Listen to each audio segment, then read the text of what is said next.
Hello everyone, स्वागत है आपका हमारे अपने यूट्यूब चैनल आकाश ग्लोबल स्टडीज पर। साथियों, जब क्लास रहने वाली है भौतिक विज्ञान की और हमारा चैप्टर जो रहने वाला है वो ध्वनि है। ध्वनि के हम लोग 2 पार्ट तक डिस्कस कर चुके हैं। आज हमारा तीसरा पार्ट है और अंतिम पार्ट है। इसके बाद हम लोग ध्वनि पूरा कवर कर लेंगे। देखिए, क्वेश्चन में जितने भी आपके देखे गए हैं, चाहे आपका पार्ट 1 में या 2 में या 3 में, सारे क्वेश्चन आपके इंपॉर्टेंट है क्योंकि चैप्टर काफ़ी ज़्यादा बड़ा है। इसमें काफ़ी ज़्यादा क्वेश्चन आपके एग्जाम में पूछे गए हैं। तो जो भी साथी इस एग्जाम की तैयारी कर रहे हो, चाहे आप ग्रुप डी की एग्जाम की तैयारी कर रहे हो, चाहे आप एनटीपीसी एग्जाम की तैयारी कर रहे हो, ये क्वेश्चन आपके लिए काफी ज्यादा महत्वपूर्ण रहने वाले हैं। तो वीडियो को अंत तक देखिएगा। चैनल पर नए तो चैनल को भी सब्सक्राइब कर लीजिएगा। देखिए साथियों, यदि आपने पार्ट 2 और पार्ट 1 कवर नहीं किया है तो जैसे ही आपकी क्लास खत्म होती है, आप क्लास खत्म होने पर उसकी लिंक आपको सामने आ जाएगी, वहां जाइए अपनी क्लास को कवर करिएगा। ये लेक्चर हमारा नंबर 30 है। इससे पहले लेक्चर नंबर 29 तक कवर कर चुके हैं। यदि आपने वो लेक्चर कवर नहीं किए तो जैसे ही क्लास अभी खत्म होती है, यहाँ पर आपको प्लेलिस्ट प्राप्त हो जाएगी, वहां जाइए। जो भी आपके चैप्टर रह गए हैं या फिर आप नए हैं और आपने कवर नहीं किया तो आप शुरुआत से कवर कर सकते हैं, अपनी तैयारी को और अच्छा कर सकते हैं। ठीक है। इसके अलावा मैं आपको बताना चाहूँगा, जो भी साथी हमारे रेलवे ग्रुप डी और एनटीपीसी एग्जाम की तैयारी कर रहे हैं, उनके लिए हम लेकर आए हैं सामान्य विज्ञान की टेस्ट सीरीज, जो आपकी एकदम मुफ्त में रहने वाली, एकदम फ्री में रहने वाली, कोई इसका पैसा नहीं पड़ेगा। इस टेस्ट सीरीज में आपको क्या प्राप्त होगा? इस टेस्ट सीरीज में आपको 25 साइंस के मॉक टेस्ट मिलने वाले हैं और हर मॉक टेस्ट में आपके साइंस के 20 क्वेश्चन होंगे। क्वेश्चन काफी ज़्यादा इंपॉर्टेंट है, अच्छे क्वेश्चन है और क्वेश्चनों से पीवाईक्यू हो, ताकि आपकी तैयारी को अच्छा बनाया जा सके। तो यदि आप अपनी तैयारी को और मजबूत करना चाहते हैं तो हमारे मॉक टेस्ट को ज्वाइन कर सकते हैं। आपका एकदम फ्री में रहने वाला है ये। और इसको प्राप्त करने के लिए आप हमारे ऐप एग्जाम वेब को डाउनलोड करिएगा, वहाँ आपको ये टेस्ट सीरीज एकदम फ्री में प्राप्त हो जाएगी। इसके अलावा आपको कोई क्वेरी करनी है तो हमारे दिए गए नंबर है, इस पर हमारा व्हाट्सअप नंबर है, इसके अलावा कॉल का नंबर, इस पर आप संपर्क करके हमसे अपने डाउट भी क्लियर कर सकते हैं। चलिए हम लोग क्वेश्चन देखते हैं। क्वेश्चन हमारा क्या है? पहला देखिए, ध्वनि तो हमारा था ही, चैप्टर था। अब उसके सब टॉपिक जो है वो क्या है? हमारा आज का जो पहला सब टॉपिक है वो है ध्वनि के अभिलक्षण। ठीक है। चलिए पहला क्वेश्चन देखते हैं क्या हमारा है। खालिस्तान बनना है। ध्वनि तरंग की विशेषता नहीं है। कौन सी विशेषता नहीं है ध्वनि तरंग की? तो देखिए, आयाम की विशेषता होती है, वेग की विशेषता होती है, आवृत्ति भी विशेषता होती है। लेकिन हर्ट्ज जो है ये क्या होता है? ये आवृत्ति का असाई मात्रक होता है। किसका? आवृत्ति का असाई मात्रक होता है। इसलिए सही आंसर क्या हो जाएगा? हर्ट्ज ही सही आंसर हो जाएगा, क्योंकि हर्ट्ज कोई विशेषता नहीं होती है। क्या हुआ आंसर? डी इसका सही आंसर हो जाएगा। हर्ट्ज कोई विशेषता नहीं। देखिए, ध्वनि तरंग की कुल 5 विशेषताएं होती हैं। 3 तो आपकी हो गई, आयाम, वेग और आवृत्ति। 2 कौन सी बची? तो 2 आपकी, पहली तो आपकी हो जाएगी कौन सी? तो वो हो जाएगी आपकी तरंग दैर्ध्य। और दूसरी होगी कौन सी? तो वो होगी समय अवधि। तो ये कुल 5 विशेषताएं होती हैं तरंग की। ठीक है। चलिए अगला क्वेश्चन देखते हैं क्या हमारा है। निम्नलिखित में से किसका उपयोग धातु के खंडों के दरारों और दोषों को पता लगाने के लिए किया जाता है? तो ठीक है, तो सही इसका आंसर क्या रहने वाला है? तो वो है आपका पराध्वनिकरण जो है तरंगे। पराध्वनिकरण जो तरंगे होती हैं, इनका उपयोग धातु के खंडों, दरारों और दोषों को पता लगाने के लिए किया जाता है। देखिए, ये तरंगे होती हैं काफी उच्च आवृत्ति की होती हैं। कैसी होती हैं? उच्च आवृत्ति की होती हैं। ये अवरोधों की उपस्थिति में निश्चित पाथ पर गमन करती हैं। मान लीजिए आप ऐसे चल रहे हैं तो नीचे ऐसे ही जाएंगे, ये कहीं टूटती नहीं है या फिर इनका कहीं मार्ग परिवर्तन नहीं होता है। ठीक है। तो सही आंसर क्या होगा? 20 का सही आंसर होने वाला है। अगला क्वेश्चन देखिए। एक एकल आवृत्ति द्वारा उत्पन्न ध्वनि को खालिस्तान बनना है कहा जाता है। तो क्या कहा जाता है? तो कहा जाता है टोन, स्वर या तान, ये कहा जाता है। 20 का सही आंसर हो जाएगा। टोन एक निश्चित आवृत्ति होती है जिसे हम लोग सुनते हैं। तो सही आंसर क्या होगा? 20 का सही आंसर हो जाएगा। आगे क्वेश्चन देखिए क्या है। चमगादड़ उनके मार्ग में आने वाली वस्तुओं से टकराकर वापस आने वाली खालिस्तान मंडाए के द्वारा मार्ग की बाधाओं को पता लगाते हैं। देखिए, ये क्वेश्चन जो था, मैंने अभी जो पिछली क्लास हुई थी, पार्ट 2 था हमारा ध्वनि का, उसमें मैंने ये क्वेश्चन आपको बताया था कि जो चमगादड़ होते हैं कौन सी ध्वनियाँ सुन लेते हैं और जो मनुष्य नहीं सुन पाते हैं। तो मैंने आपको बताया था 20 से 20 हर्ट्ज तक ये ध्वनि आवृत्ति होती है जो मनुष्य सुन सकते हैं। लेकिन जो 20,000 प्लस में होती है, इसको हम जानवर जानवर केवल सुन सकते हैं, इंसान नहीं सुन सकते हैं। तो सही आंसर क्या रह जाएगा? तो सही इसका जो आंसर रहने वाला है वो है आपका अल्ट्रासोनिक किरणें। अल्ट्रासोनिक किरणें जो होती हैं ये चमगादड़ सुन सकते हैं और अपने मार्ग में आने वाली वस्तुओं से टकराकर वापस आने वाली के द्वारा मार्ग की बाधाओं का पता लगा सकते हैं। और इन तरंगों की आवृत्ति कितनी होती है? तो 20,000 हर्ट्ज प्लस इनकी आवृत्ति होती है। तो ये सब आपको याद रखना है। चलिए अगला क्वेश्चन देखते हैं। रेगिस्तान में सबसे पहले सबसे उपयुक्त विकल्प करें। देखिए, ध्वनि की पिच इसके खालिस्तान बनाए पर निर्भर करती है। ध्वनि की पिच किस पर निर्भर करती है? तो सही इसका आंसर हो जाएगा वो है आवृत्ति पर निर्भर करती है। किस पर? आवृत्ति पर निर्भर करती है। आवृत्ति पर निर्भर करती है, इसलिए ए इसका सही आंसर हो जाएगा। देखिए साथियों, ध्वनि के बारे में बात याद रखिएगा, मैंने काफी बार आपको बताया, पुनः भी आपको बता रहा हूँ कि ध्वनि कैसी तरंग होती है। तो ध्वनि एक अनुदैर्ध्य तरंग होती है। कैसी? अनुदैर्ध्य तरंग होती है। और जो ध्वनि तरंग होती हैं, इनको एक स्थान से दूसरे स्थान तक पहुंचने के लिए, गमन करने के लिए किसी माध्यम की आवश्यकता होती है। बिना माध्यम के ये संचरण या जा नहीं सकती हैं। ठीक है, संचरण नहीं कर सकती हैं। चलिए अगला क्वेश्चन देखते हैं क्या हमारा है। निम्नलिखित में से कौन सा ध्वनि की लाउडनेस या सॉफ्टनेस को निर्धारित करता है? लाउडनेस या सॉफ्टनेस को निर्धारित करता है। तो सही इसका आंसर हो जाएगा वो क्या होता है? आयाम। जो आयाम होता है ध्वनि का, ये लाउडनेस और सॉफ्टनेस को निर्धारित करता है। डी इसका सही आंसर होगा। अच्छा क्वेश्चन, इंपॉर्टेंट क्वेश्चन है, याद रखिएगा। देखिए आपको जे एग्जाम में आया था, लेकिन आपका काफी ज्यादा चांसेस है कि आपके एनटीपीसी एग्जाम में भी आपकी ये आ जाए। चलिए अगला क्वेश्चन देखते हैं क्या है। ध्वनि का तारत्व, ध्वनि का तारत्व निर्भर करता है। तो ध्वनि का देखिए सबसे पहले बात करेंगे तारत्व होता क्या है। तो तारत्व जो होता है, तारत्व एक उच्च कोटि का होता है, उच्च आवृत्ति का होता है। यदि ध्वनि पतली है, ठीक है, पहले भी इसका आंसर बता दूं आपको। ध्वनि का तारत्व किस पर निर्भर करता है? तो ये निर्भर करता है आपका आवृत्ति पर निर्भर करता है। किस पर? आवृत्ति पर निर्भर करता है। ध्वनि की तारत्व की बात करें, यदि ध्वनि का तारत्व उच्च होता है, तो जो तारत्व उच्च होगा तो ध्वनि कैसी होगी? पतली होगी और उच्च आवृत्ति की होगी। किसकी होगी? उच्च आवृत्ति की होगी। यानी क्या है? तारत्व यदि उच्च होता है, तारत्व उच्च, तो ध्वनि कैसी होगी? तो ध्वनि आपकी होगी पतली और क्या होगी? उच्च आवृत्ति की। उच्च आवृत्ति। वही तारत्व यदि कैसा हो? कम हो, ठीक है, या निम्न हो, तो ध्वनि कैसी होगी? तो ध्वनि जो होती है वो मोटी होती है और कैसी होती है? निम्न आवृत्ति की होती है। और तारत्व कम ज्यादा ये किसको निर्धारित करता है? देखिए, जो मनुष्य की आवाज होती है, इंसान की आवाज होती है, इंसान आप कहते हैं पुरुष की आवाज और स्त्रियों की आवाज, इनमें क्या निर्धारित होता है? तो इनमें तारत्व कम और ज्यादा ही निर्धारित करते हैं कि किसकी आवाज महिला जैसी रहेगी या किसकी आवाज पुरुष जैसी रहेगी। ठीक है, चलिए अगला क्वेश्चन देखते हैं क्या हमारा है। जिस तरीके से मस्तिष्क किसी उत्सर्जित ध्वनि की आवृत्ति की पहचान करता है, उसे क्या कहा जाता है? तो उसे कहा जाता है पिच कहा जाता है। सी इसका सही आंसर हो जाएगा। आगे क्वेश्चन देखिए क्या है। लेकिन उससे पहले हम लोग बात करेंगे ऑल इंडिया एग्जाम जो मॉक टेस्ट हम लोग दे रहे हैं उसके बारे में बात कर लेते हैं, जो आपका मात्र 49 रुपये में मिलने वाला है। एक मॉक टेस्ट में आपको क्या मिलेगा? जैसे मान लीजिए आप इस समय वर्तमान में रेलवे एग्जाम की तैयारी कर रहे हैं, ठीक है, लेकिन आपने क्या कर रखा है, एसएससी एग्जाम का भी आपने पेपर भर रखा है, लेकिन आपको क्या करना है, दोनों का मॉक टेस्ट देना है। तो मात्र 49 रुपये में, चाहे आप एसएससी एग्जाम की तैयारी कर रहे हो, चाहे आप रेलवे एग्जाम की तैयारी कर रहे हो, चाहे आप टीचिंग एग्जाम की तैयारी कर रहे हो, इसके अलावा आप बैंकिंग एग्जाम की तैयारी कर रहे हो, या आप सिविल सर्विस एग्जाम की तैयारी कर रहे हैं, या आप स्टेट पीसी एग्जाम की तैयारी कर रहे हैं, लगभग 250 प्लस एग्जाम के मॉक टेस्ट आपको मात्र 49 रुपये में मिल जाएंगे। इसलिए ये मॉक टेस्ट आपके लिए काफी ज्यादा महत्वपूर्ण बन जाता है। आप एसएससी एग्जाम की तैयारी कर रहे हैं, आप रेलवे की देना चाहते हैं, तो वो भी आप दे सकते हैं मात्र 49 में। इसके लिए आपको अलग से कोई मॉक टेस्ट खरीदना नहीं पड़ेगा। देखिए साथियों, आप किसी भी एग्जाम की तैयारी कर रहे हो, यदि आप मॉक टेस्ट नहीं देते हैं तो आपको पता कैसे चलेगा कि हम किस लेवल पे हैं, हम किस पानी की गहराई में हैं, ताकि हमें तैरना आ जाए, हमको पेपर को पार करना आ जाए। तो उसको देने के लिए, उसको परखने के लिए एक मॉक टेस्ट अच्छा विकल्प होता है, ताकि हमें पता लगाया जा सके कि हम कितना और पढ़ें ताकि हमारा पेपर क्लियर हो जाए, हमारा एग्जाम में अच्छे नंबर प्राप्त हो जाए। तो उसके लिए मॉक टेस्ट देना आवश्यक होता है। मॉक टेस्ट वैसे भी मार्केट में काफ़ी ज़्यादा महंगे हैं, इसलिए हम आपके लेकर आए हैं। केवल मात्र 49 रुपये में आपको ये मॉक टेस्ट मिल जाएगा। किसी भी एग्जाम की तैयारी कर रहे हो, आप ये मॉक टेस्ट लगा सकते हैं, अपनी तैयारी को और अच्छा कर सकते हैं। एक अफोर्डेबल प्राइस में आपको मिल जाएगा। इसके अलावा कोई क्वेरी करनी है, आपको किसी क्वेश्चन में डाउट आता है, तो आपको 24/7 चैट सपोर्ट भी दिया जाता है, ताकि आप अपने डाउट को इरेज कर सकें और अपनी क्वेरी को क्लियर कर सकें।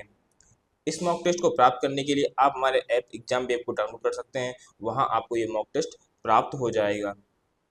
तो भूलिए मत, जाइए ऐप डाउनलोड करिए और मॉक टेस्ट को दीजिए। चलिए हम लोग अगला क्वेश्चन देखते हैं। अगला क्वेश्चन हमारा क्या है।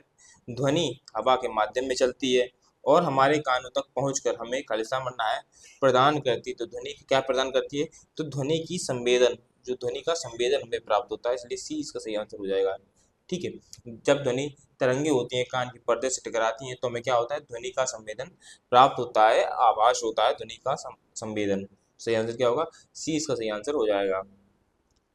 आगे क्वेश्चन देखिए क्या है हमारा है, अल्ट्रासाउंड तरंगों के संबंध में कौन सा कथन गलत है? ये आपको बताना कौन सा कथन गलत है। तो पहला ऑप्शन देखते हैं, ये उच्च आवृत्ति की तरंगें होती हैं, बिल्कुल ठीक है, ये उच्च आवृत्ति की तरंगें होती हैं। इसके अलावा इनका उपयोग उद्योगों में चिकित्सा प्रयोजनों के लिए किया जाता है, ये भी आपका ठीक है। ये बाधाओं की उपस्थिति में भी अच्छी तरह से परिभाषित पथ के बीच यात्रा करती है, ये भी आपका ठीक है। दोषपूर्ण स्थानों से अल्ट्रासाउंड वापस प्रतिबिंबित नहीं किया जा सकता है, इसलिए यही आपका गलत हो जाएगा, डी इसका सही आंसर हो जाएगा। चलिए अब हम लोग दूसरा टॉपिक देखेंगे। दूसरा टॉपिक हमारा है प्रतिध्वनि यानी इको। इसके जो क्वेश्चन आपके एग्जाम में आए हुए थे वो हम लोग देख लेंगे।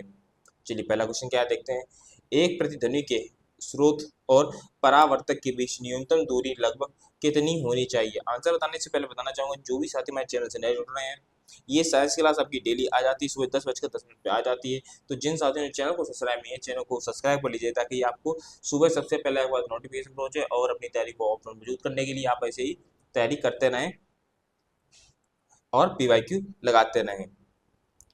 इसके अलावा आपको बताना चाहूँगा, वर्तमान में जो आपकी क्लास चल रही है, यदि आपको इसकी पीडीएफ चाहिए तो हमारे टेलीग्राम चैनल को ज्वाइन कर सकते हैं। लिंक आपको डिस्क्रिप्शन बॉक्स में मिल जाएगा, वहाँ जाइए, टेलीग्राम चैनल को ज्वाइन करिए और अपनी इस पीडीएफ को प्राप्त करिए। इसके अलावा आप हमारे ऐप एग्जाम वेब को भी डाउनलोड कर सकते हैं, वहाँ आपको भी फ्री में नोट्स और पीडीएफ प्राप्त हो जाएंगे। तो इसका सही आंसर क्या हो जाएगा? क्वेश्चन नंबर 11 का तो सही इसका आंसर रहने वाला है वो 17 मीटर।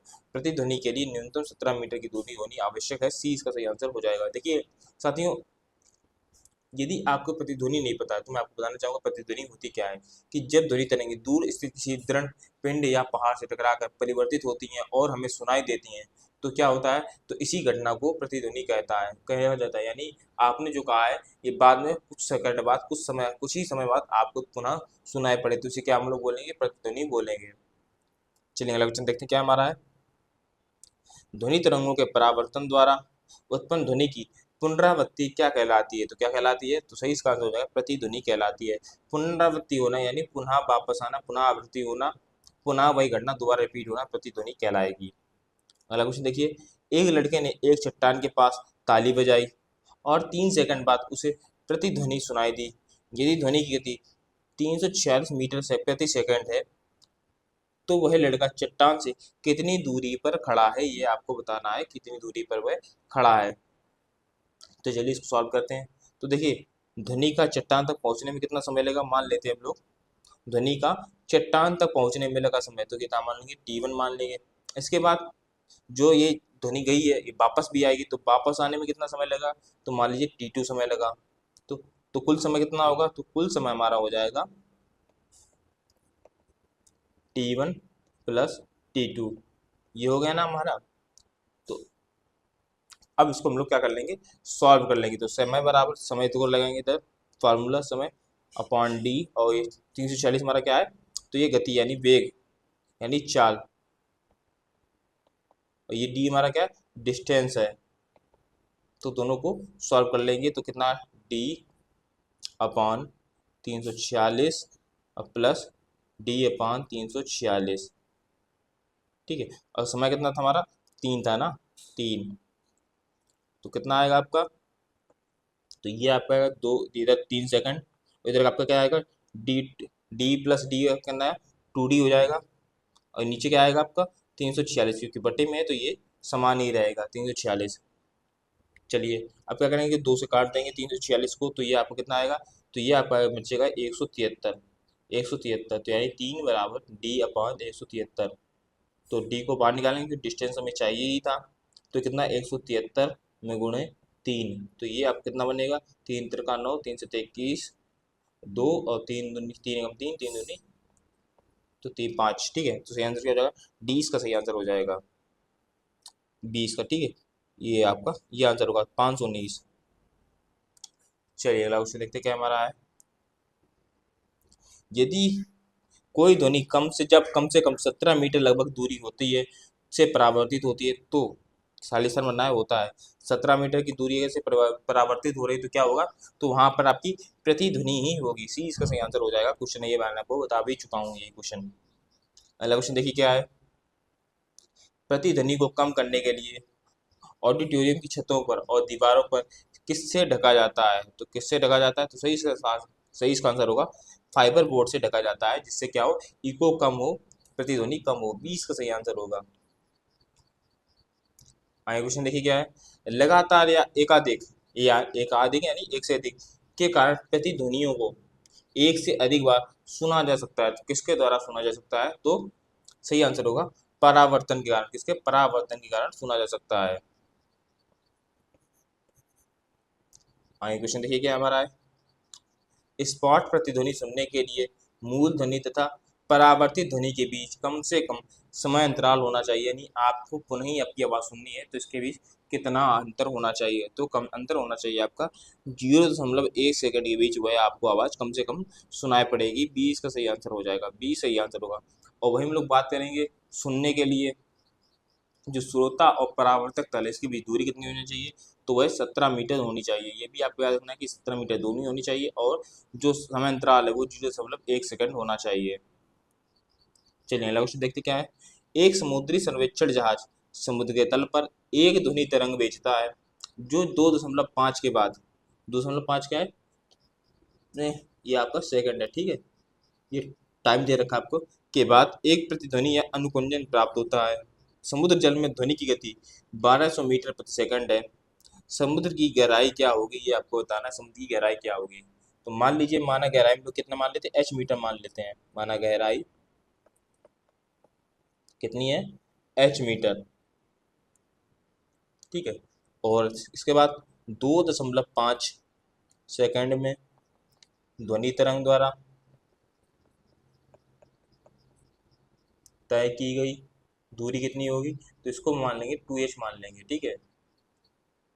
तय की गई दूरी 2h, क्योंकि जितना समय जाने में लगाएगी उतना वापस आने लगाएगी, तो h का दोनों गुना कितना होगा, तो 2h हो जाएगा, ठीक है। तो अब क्या करेंगे हम लोग, आप फार्मूला लगाएंगे हम लोग, दूरी बराबर क्या होगा आपका, दूरी बराबर चाल में गुणे समय।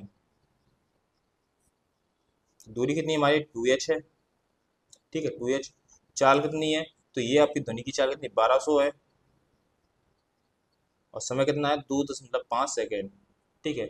2.5 का 1200 में गुणा करेंगे तो ये आपका आएगा कितना आएगा, 3000, कितना आएगा, 3000 आएगा। तो ये 2h, तो 2 से ये आप 3000 काटेंगे तो 1500 बचेगा, तो h बराबर कितना आएगा आपका, h बराबर आपके आ गया 1500 मीटर, यानी समुद्र की गहराई कितनी है, 1500 मीटर है। डी इसका सही आंसर हो जाएगा।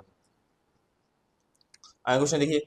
मानव मस्तिष्क में ध्वनि के अनुकुंजन कितनी देर तक कायम रहती है, ये क्वेश्चन मैं आपको बता चुका हूँ, 0.1 सेकंड तक कायम रहती है। सी इसका सही आंसर होगा। आगे क्वेश्चन देखते हैं क्या हमारा है। एक व्यक्ति ने चट्टान के पास ताली बजाई और 4 सेकंड बाद गूंज सुनाई दी, तो व्यक्ति से चट्टान के बीच की दूरी क्या होगी, ये आपको बताना है। और ध्वनि की गति कितनी है, 346 मीटर प्रति सेकंड ये ध्वनि की दूरी है। तो देखिए कितनी सेकंड बाद, 4 सेकंड बाद सुनाई दी थी, ठीक है, ये बात भी याद रखनी है। तो ध्वनि के चट्टान तक जाने और वापस आने में कुल समय कितना लगेगा, 4 सेकंड, यानी ध्वनि की चट्टान तक जाने में कितना समय लगेगा, तो ये लगेगा आपका 2 सेकंड, क्योंकि आधा हो जाएगा 4/2 हो जाएगा, तो आपका 2 सेकंड ये जगह जाने में समय लगा है। चट्टान तक जाने में समय 2 सेकंड, फिर चट्टान से वापस आने में 2 सेकंड लगेगा। तो हम लोग क्या करेंगे, चट्टान के बीच की दूरी निकाल लेंगे, इंसान जो व्यक्ति है और चट्टान के बीच की दूरी, तो दूरी बराबर क्या होगी आपका, तो वो आपका होगा क्या होगा, 4 बड़े गुणे समय। तो चार हमारी कितनी है, 346, और समय कितना है, 2 सेकंड है, तो इसको बहुत जोड़ लेंगे तो 692 आपका आंसर आएगा, ठीक है, 692, यानी सी इसका सही आंसर होगा। अगला क्वेश्चन देखते क्या है। एक ध्वनिक अनुनाद यानी प्रतिध्वनि है जो कंपन होने पर नियत स्वरमान पर गूंजता है, तो कौन गूंजता है, तो सही इसका आंसर क्या होगा, तो सही इसका आंसर होगा वो आपका संस्वरण द्विभुज यानी ट्विनिंग फॉर्म, ये गूंजता है, इसका सही आंसर होगा। अगला क्वेश्चन देखिए क्या है। अलग अलग प्रतिध्वनियों को सुनने के लिए ध्वनि होनी के स्रोत अवरोध की न्यूनतम दूरी क्या है, आपको दूरी होनी चाहिए, आपको बताना है कि अलग अलग प्रतिध्वनियां हैं इनके बीच दूरी कितनी होनी चाहिए, तो 17.2 मीटर होनी चाहिए। 20 का सही आंसर होगा। आगे क्वेश्चन देखिए क्या है।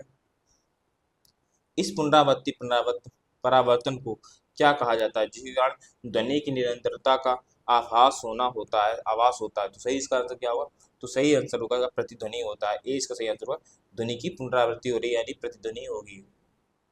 आगे देखिए क्वेश्चन क्या है। एक सभागार में ध्वनि का सतत्व ध्वनि के परावर्तन की पुनरावृत्ति का परिणाम है और खालिस्ता बनना है। इसे कहा जाता है, इसे क्या कहा जाता है, तो इसे कहा जाता है अनुरणन कहा जाता है। ठीक है, 20 का सही आंसर होगा। और ये किस पर निर्भर करता है, तो ये आवृत्ति पर निर्भर करता है। ठीक है, आवृत्ति पर निर्भर करता है।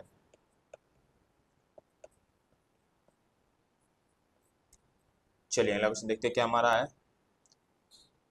किसी अन्य कमरे में बात कर रहे लोगों की बातें हमें ध्वनि तरंगों के खलिस्ता बनाए के कारण सुनाई देती है। तो सही आंसर होगा विवर्तन के कारण। विवर्तन के कारण हमें सुनाई देती है, बी इसका सही आंसर होगा। चलिए हम लोग अगला टॉपिक देखेंगे, वो है हमारा सोनार या रडार। ये अभी आपने काफ़ी सुना होगा कि हमारे रडार सिस्टम ने पाकिस्तान की जो मिसाइलें थी उसको ट्रैक किया और डाउन किया। तो ये सोनार और रडार सिस्टम होता क्या है, उसी बारे में कुछ क्वेश्चन आपके हैं जो आपके थोड़े कम लेवल के हैं, जो आपकी एनटीपीसी और ग्रुप डी में पूछे जाते हैं, उनको हम लोग देख लेंगे। चलिए देखते हैं क्या है। सोनार एक उपकरण है जो खालिस्ता बनना है वस्तुओं की दूरी, दिशा, गति मापने के लिए अल्ट्रासोनिक तरंगों का उपयोग करता है। ठीक है, तो देखिए तो इसका सही आंसर क्या होगा, तो सही आंसर होगा पानी के नीचे। क्या होगा, पानी के नीचे जो वस्तुएं होती हैं वो सोनार जो होता है वो उनकी दिशा, दूरी और गति मापने के लिए इसका प्रयोग किया जाता है। इसका सही आंसर क्या होगा, डी इसका सही आंसर होगा। तो सोनार के अंदर क्या होता है, तो सोनार के अंदर पानी के भीतर की वस्तुएं की दूरी, दिशा, गति मापने के लिए प्रयोग किया जाता है। और इसमें क्या प्रयोग होता है, अल्ट्रासोनिक तरंगों का प्रयोग होता है। ये सब आपको याद रखना है। अच्छा क्वेश्चन था ये। अगला क्वेश्चन देखिए। इकोकार्डियोग्राम अधिक नज़दीकी से किससे संबंधित है, सही इसका आंसर क्या होगा, तो सही आंसर होगा आपका डॉपलर इफेक्ट से संबंधित है। ए इसका सही आंसर होगा। आगे क्वेश्चन देखिए क्या है। सोनार का पूरा नाम क्या होता है, सोनार का पूरा नाम क्या है। देखिए सोनार क्या होता है, पनडुब्बियों में लगा होता है। ठीक है, पनडुब्बियों में लगा होता है और इससे क्या प्राप्त होता है हमें, तो समुद्र के अंदर जो वस्तुएं हैं उनकी चाल, दिशा, दूरी, ये सब आपको प्राप्त होता है। तो सही आंसर क्या होगा, तो सही आंसर होगा सोनार का पूरा नाम क्या होता है, साउंड नेविगेशन एंड रेजिंग। ठीक है, सी इसका सही आंसर होगा।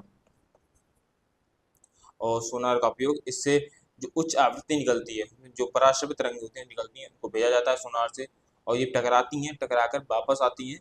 तो इससे हमें पता चलता है कि वस्तु क्या है, कितनी दूरी पे यात्रा कर रही है, किस प्रकार की वस्तु है समुद्र के अंदर। ठीक है, अगला देखिए शब्द क्या है। शब्द रडार किससे व्युत्पन्न है, तो किससे व्युत्पन्न है, तो इसका सही आंसर होगा radio detection and ragging. D इसका सही आंसर होगा। और जो रडार है इसका आविष्कार किसने किया था, तो 1922 में इसका आविष्कार किया गया था। किसने, टेलर एवं लियो यंग, इन्होंने इसका आविष्कार किया था। ठीक है, साथियों वीडियो पसंद आए तो वीडियो को लाइक कर दीजिए, चैनल पर नए तो चैनल को भी सब्सक्राइब कर लीजिए, बेल आइकन को प्रेस कीजिए ताकि वीडियो की लेटेस्ट नोटिफिकेशन पहले आपके पास पहुंचे।